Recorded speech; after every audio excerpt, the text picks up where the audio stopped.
Chapter 11.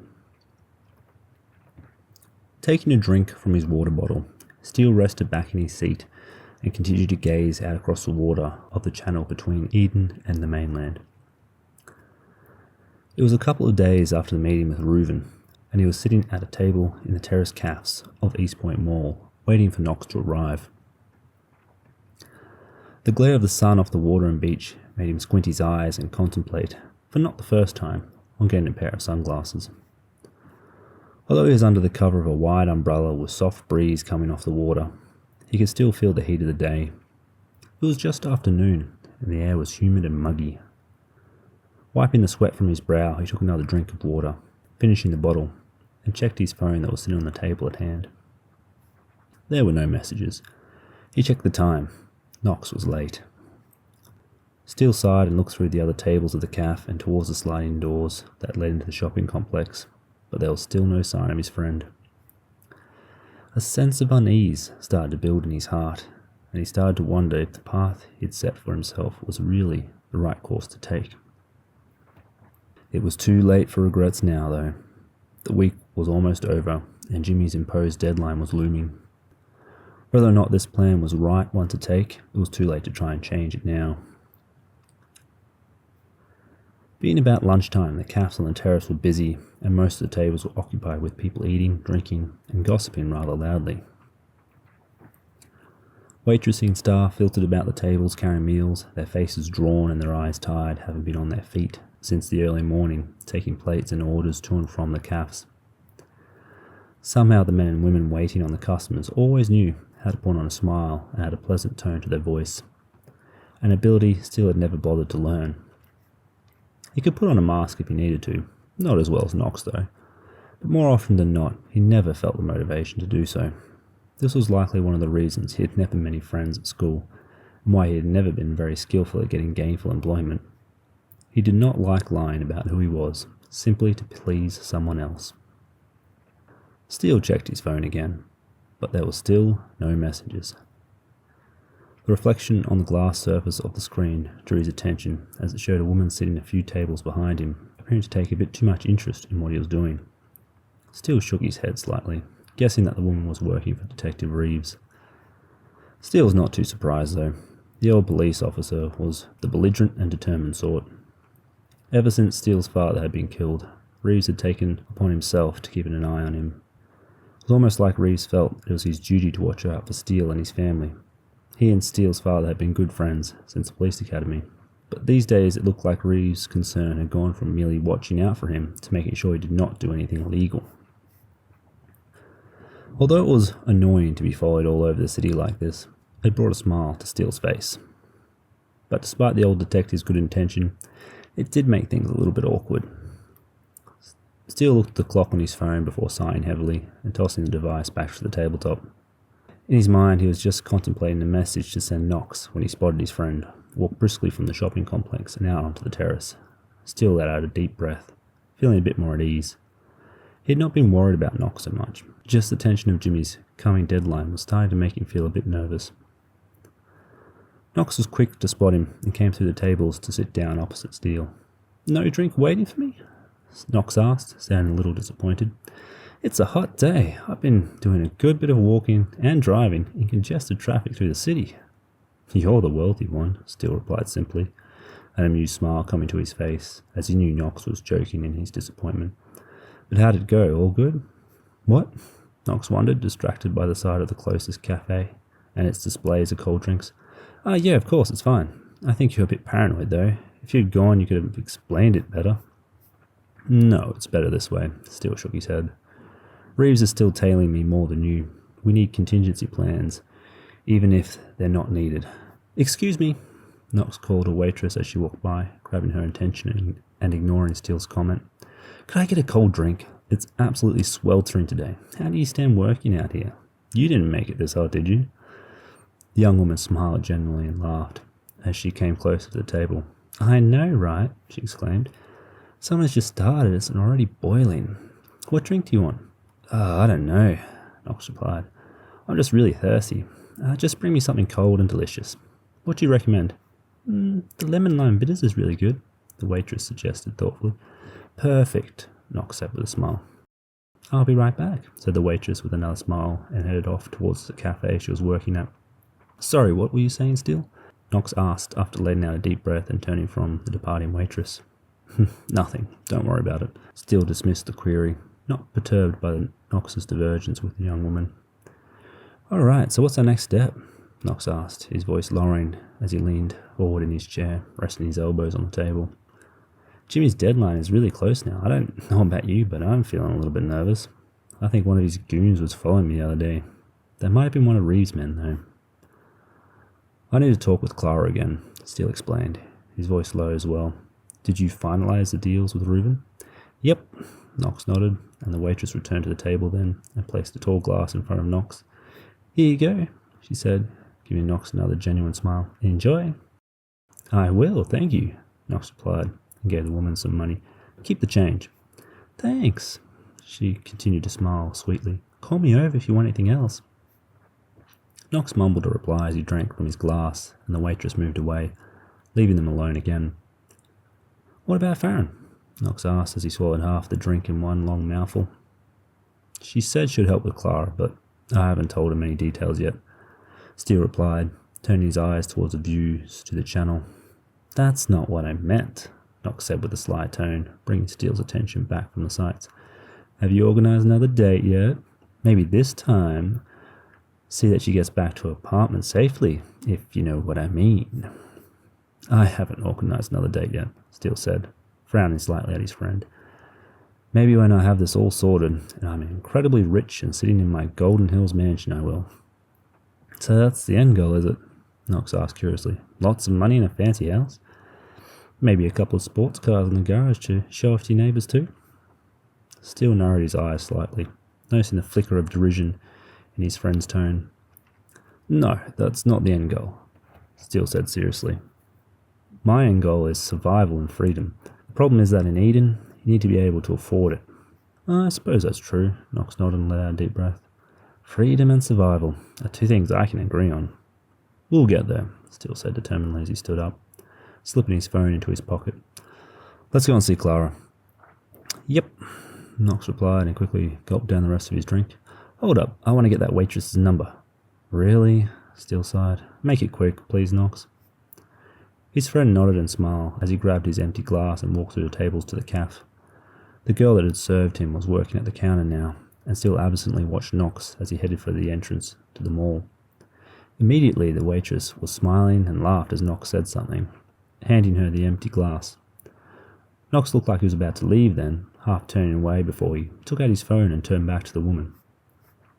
More words were exchanged, and the waitress easily told Knox her number with a smile. Knox ended the conversation there and skipped from the cafe over to where Steele was waiting by the doors. Successful? Steele asked, his voice flecked with sarcasm. Always, Knox smiled as they headed through the doors into the multi-leveled shopping complex. The cool air of the air conditioning greeted them, washing away the heat and humidity off the terrace. It was almost a relief to be out of the oppressive warmth and walking through the open levels of the mall.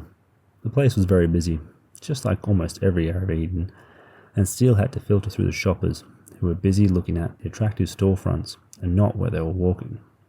One fat woman barged right into him, her eyes facing the opposite direction, and without even apologizing, she continued along the walkway. Those who walked along whilst focused on their mobile phones were worse, though. Too concerned with what was happening on their social media accounts, they walked along without even a thought for their path, assuming everyone would just move out of their way. The East Point Mall was not as grand as its counterparts in places like Central, Westside, or even Baraka Town, but it was still a frequented destination and filled with all the most popular shops and designer brands. Small cafes and fast food vendors could be found on the ground floor, most of them situated under a wide void that looked up the many levels and to the glass elevators that rushed up and down.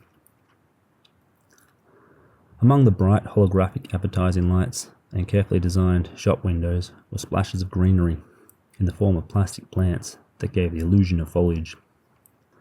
Steele clenched his jaw, starting to feel irritated by the thick crowds and always having to avoid being bumped into by uncaring shoppers. Relief came as he and Knox turned from the main walkway to the elevators that exclusively went down to the parking complex beneath the mall. Although there were several of these specific lifts, there was a line waiting, and he and Knox fell in at the back. A lift came soon enough, and the leaving shoppers crammed themselves into the compartment. He and Knox could have fitted in there as well, but they decided to let this one go, waiting for the next and hoping it would not be so crowded. Some luck came to them, and the next elevator only had a few people inside. But that luck quickly changed as it moved down through the levels, and each time the door slid open, several more people pushed their way into the compartment, squishing Steele and Knox to the back. "Well, this is cozy," Knox said with a light-hearted tone, sending a smile to the woman that was bunched right up behind him. "A little too cozy," the middle-aged woman replied with a laugh. Usually strangers in lift rides had an unspoken rule to never to talk to one another or pass remarks, preferring an awkward silence over an awkward conversation. Steele had always kept to this rule, but such things never seemed to affect Knox, and he continued his polite conversation with the woman. The lift was quick, though longer than Steele wanted, and as the door slid open and the level they wanted, he and Knox squeezed through the other passengers. "Hold the door, please," Knox called, becoming a little stuck as he tried to move around an obese couple. Thankfully, there was another unspoken rule between lift passengers, and that was to hold the door for those who wanted to get out. Out from the elevator, Steele took a deep breath and followed Knox into the parking lot.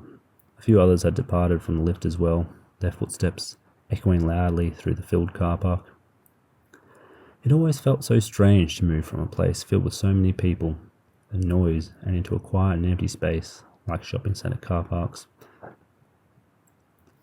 There were shadows in here that would never be tolerated in the mall.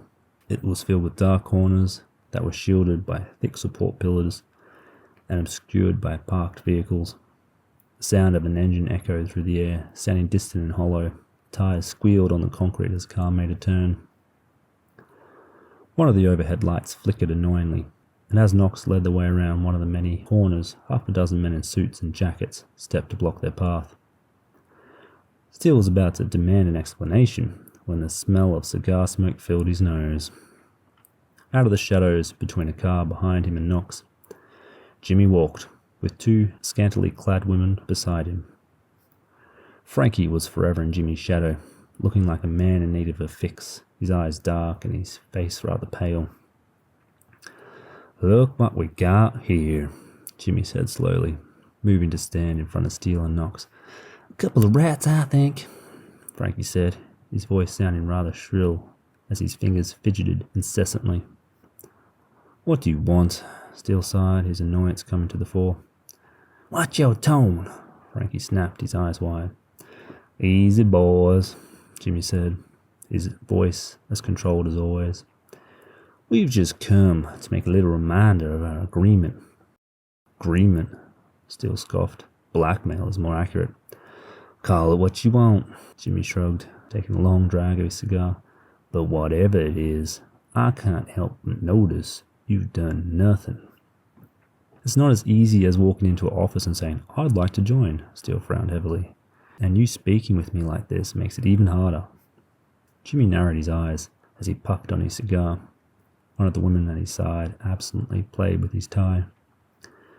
"All right, I gave you until this weekend, and I'll stick to that," Jimmy replied evenly. "I will see you again soon, whether you're on the inside or not. But let me say this again. You screw me over, it'll be the last thing you or Knox does. Got it?" Steele did not reply, his expression hard, causing Jimmy to narrow his eyes again before turning away. "Frankie," he said to his brother, who did not look like moving as he glared at Knox. "Good to see you again, Knox," Frankie said with a nasty tone as he moved to stare Knox right in the face. Due to their height difference, though, Knox ended up looking down on Jimmy's brother. Knox was about to say something in reply, when Frankie's eye twitched and he cried out in rage. The shorter man pulled a knife from his belt and plunged it into Knox's gut several times in rapid succession. "Knox!" Steele shouted, jumping to his friend's aid as Knox collapsed to the ground.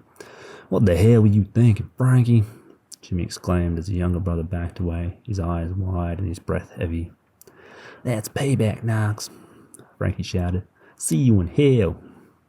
Steele bared his teeth in anger and was about to lunge upon the man. All his careful laid plans be damned. But another voice broke through the stillness of the car park. Police, drop your weapon. The woman Steele had noticed from the cafe came from the shadows, pistol aimed at Frankie and Jimmy. Two of the gangsters, framing Jimmy, took out their own guns and fired at the woman, causing her to dart behind the nearest car for safety. Let's go, Jimmy roared, and the women in his arms squealed before racing off. Get over here, Frankie, you moron. Jimmy's men continued to fire shots at the policewoman, the bullets slamming into the side of the car she was hiding behind and causing the vehicle's alarms to fill the car park. The noise was joined by roaring engines and screaming tyres as Jimmy and his entourage left the garage in a hurry. Didn't see that one coming. Knox tried to laugh, grabbing Steele's attention as he coughed up some blood. Don't talk, Knox, Steele said seriously, as he inspected the half-dozen stab wounds in his friend's abdomen. The ambulance is already on the way, the detective said as she suddenly came beside them both. Pulling off her jacket, she scrunched it up and put it on Knox's wounds, causing him to wince in pain. Put your hands here, the detective instructed Steele, grabbing his wrists and moving to put pressure on the wounds. I'll be back. More officers are coming. The woman then stood up and cautiously followed the path that Jimmy and the others had taken in their retreat. The sounds of sirens were echoing down the entrance of the parking structure now, and a mixture of fear and anger filled Steele's heart as he looked down at his friend, who was bleeding out in his arms. Hold on, Templeton, Steele said, trying to keep his voice firm. Knox smiled as his consciousness drifted from him and he closed his eyes. Time seemed to freeze, and the next thing Steele realized the paramedics were beside him, and a firm hand pulled him back from Knox so the ambulance team could work on keeping Knox alive. Steele did not struggle against the pull, standing up and taking a few steps back as the paramedics put Knox on a stretcher and quickly put him in the back of an ambulance. The vehicle sped away as quickly as it could through the car park, and it was then Steele noticed the many police cars around him and the flashing of their lights. He'll be all right, a familiar voice said in Steele's ear, and he turned to see Reeves standing beside him, a grave look on his face. I'll make sure he is, don't worry. I'm not worried, Steele said confidently, the cloud across his mind lifting. Knox won't die from a few stab wounds. He grew up with worse beatings every second day for 10 years. You guys were quick, though. Guess you expected something like this to happen since you've been tailing me. You're an idiot, Steele, Reeves snapped, turning a furious eye to him. What did you think would happen when you started working with the company? Knox was smart enough to avoid them as much as possible. What the hell were you thinking? Is this how you plan to honor the memories of your family? Don't give me that again, Steele replied, his anger rising. The dead don't care who I get involved with or what I do. I do, Reeves hissed, moving close. You called me uncle once. Do you remember that? Don't walk around thinking there's no one in this world who cares for you. Come on, Archibald, Steele sighed heavily and looked away. Let's work together on this, Steele, Reeves said earnestly. Tell me, what are you doing? Work together, Steele frowned and looked to the old detective. With you in a justice system that failed my sister? You know damn well why the court didn't convict, Reeves said sternly. Your sister brought the charges too late. She was scared, Reeves, Steele snapped. Scared and horrified at what happened. Anyone could see she was telling the truth, and she was the daughter of a deceased officer, for crying out loud. Your precious justice system is corrupt, Reeves. Are you just ignorant about it, or willfully blind? All right, you made your point, Reeves grumbled, taking a step back and drawing a deep breath. I'm starting to sound like a broken record about it. But if you won't work with me, you'd better not hinder me. I will bring down the company, you'll see, and I'll do it the right way. Whatever, Steele sighed heavily and turned away, thinking to leave the area. Reeves placed a hand on his shoulder, stopping him before he could walk off. I'm sorry, son. I can't just let you walk away, Reeves stated seriously, sounding very official, like he was talking to a stranger. You're a material witness to this attack, so I'll need you to come down to the precinct and give a full account. You can't be serious, Steele said, more to himself than to Reeves. Come along now, Reeves motioned towards the nearest squad car. You cooperate, and you'll be home by dinner. Steele clenched his jaw and sighed heavily before moving to the car with Reeves and slipping into the front passenger seat. It was only a few days until Jimmy would try and kill him, and he still needed to make some plans. But what he did to Knox changed everything. It was about more than just surviving now. Jimmy would feel his wrath before this was over, and this surge into the police station might just give him some time to devise some slight changes to his plan.